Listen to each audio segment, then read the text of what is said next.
नियम भांगिले सरपंच राजधानी उपकंठ बालीपटना बैचुआ गाँव में 6 जन कोरोना पॉजिटिव चिन्हट हेबा परे गाँ को 19 तारिख जाए सटडाउन घोषणा करथिले सरपंच विजय कुमार साहू किंतु एबे व्यक्तिगत काम पई सटडाउन नियम भांगी थेबा अभियोग होईছে।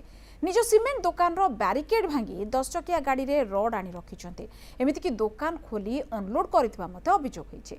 एको नेकी ग्रामवासी मध्य तीव्र प्रतिक्रिया प्रकाश पाइছে। बालियंता थाना रे लिखित अभियोग करिसन्ते ग्रामवासी। सरपंच को गिरफ सहित जोरिमाना आदाय पई दाबी करिसन्ते ग्रामवासी।